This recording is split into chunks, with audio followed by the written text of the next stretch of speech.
এই দিনটোত বৰ্ষাপাৰাত খেল হৈছিলে ৰাজস্থান বনাম KKR আৰু এই খেলছোৱাত ৰিয়ান পৰাগৰ ওচৰলৈকে এজন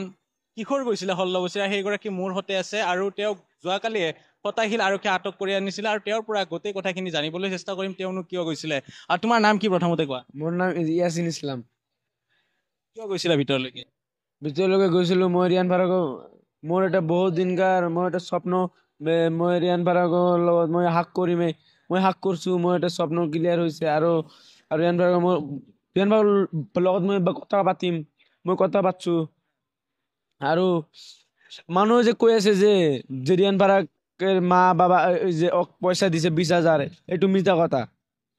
এইটো একবাৰ মিছা এইটো মোৰ স্বপ্ন আছিল মই স্বপ্ন সাকসেসফুল কৰি দিছোঁ। আহিল তোমাৰ মনত তালৈকে যাম বুলি মোৰ এটা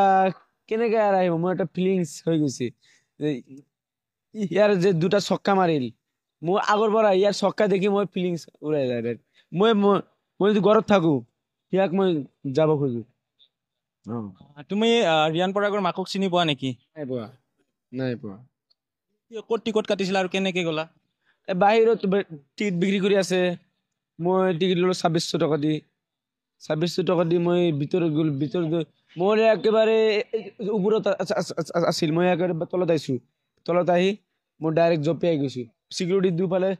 দেখছো ডাইৰেক্ট জঁপিয়াই কি কৈছে চিকিউৰিটি কি কৈছে চিকিউৰিটি মোক ধৰি আনি মোক মাৰছে মোক এই যে এটা মাৰছে আৰু এটা ভুগি দিছে পৰাগক লগ পাই কি ক'লা মই কৈছো স্যার ভালো আছে না কয় হ্যাঁ ভালো আছি কলাম তার পাছত মই কৈছো যে স্যার মোক কিন্তু বসাবো কয় হব বসাম কয় কয় বসাম তার পাছত মোক সিকিউরিটি আহি মোক এনেকুৱা এনেকুৱা কৰি ধৰিলে মই আৰু ছুট নাপাম চাব গৈছিলা তুমি যে যে যে যে স্যাৰ মোক বসাব মই মোক যদি যদি পুলিচে ধৰে আপুনি মোক বচাব স্যাৰ মোৰ লগত কিন্তু স্যাৰ আমাৰ দুখীয়া মানুহ স্যাৰ পইচা পাতি নাই সেইটোৱে মই কৈছো কিমান টকাৰে তুমি টিকট কাটিছিলা 2600 পইচা ক'ত পাইছিলা তুমি পইচা মই কাম কৰিছিলো খেল চাবৰ কাৰণে কাম কৰিছিলা পইচাটো দিলো খেলো চালো ৰিয়ান পৰাগৰ লগত মোৰ স্বপ্ন আছিল স্বপ্নটো ক্লিয়াৰ বা সাকসেসফুল হ'ল ভিতৰত যোৱাতে সময়ত কোনে কোনে ভিডিঅ' কৰি আছিলে কি কৈছিলে কাৰোবাক সুধিছিলা নেকি নাই নাই মই খালি কৈছিলো যে মই ভিতৰত যাম সেই লগে বাৰে বাৰে মই একবাৰ উঠিবলৈ যাওঁ সিকিউরিটি খালি চাই থাকে আবার সিকিউরিটি বলে মই বলে এবার 3-4 বার হয়ে গেছে 3-4 বার পাছত মই ডাইরেক্ট গৈছো মই পৰি যায় মোৰ মোৰ চটিটো কি মোৰ জোতাটো মই থৈ আহিছো আৰু মোৰ পইচা আছে 500 টকা মই এইটো না ৰিয়ান পৰাগৰ লগত মই হাক কৰছো না নাই মই কথা পাতছো না নাই এটা মোৰ মোৰ এটা বহুত দিনকা মোৰ পাঞ্জাবী এজনকো আনিছিলে তোমাৰ লগত পাঞ্জাবী মোক না মই ফাৰ্ষ্টত যাব নোখোজো পাঞ্জাবী মোক বাৰ বাৰ উঠাই দিয়ে পাঞ্জাবী পাঞ্জাবী আৰু কি কম পাঞ্জাবী লাষ্টত মোৰ লগত আহিছে থানাত গেল পাঞ্জাবী গেল এবাৰ দুবাৰ নহয় তিনিবাৰ তেওঁ ওপৰেৰে ট্ৰায়েল দিছিলে আৰু তিনিবাৰ ব্যৰ্থতা হোৱাৰ পিছত চতুৰ্থবাৰত তেওঁ ৱাল পাৰ হৈ গৈছিলে আৰু যি নিৰাপত্তাৰক্ষী আছিলে সেই বেহুফালি ভিতৰলৈকে যোৱাৰ কথা উল্লেখ কৰিছে আৰু সমান্তৰালভাৱে তেওঁ উল্লেখ কৰিছে পাঞ্জাবী এগৰাকী আছিল যাক প্ৰীত সিং বুলি তেওঁৰ নাম আৰু তেওঁকো আটক কৰি ৰাখিছিলে ফটাশীল আৰক্ষীয়ে কিছু সময় পূৰ্বে তেওঁক মুকলি কৰি দিছে আৰু এতিয়া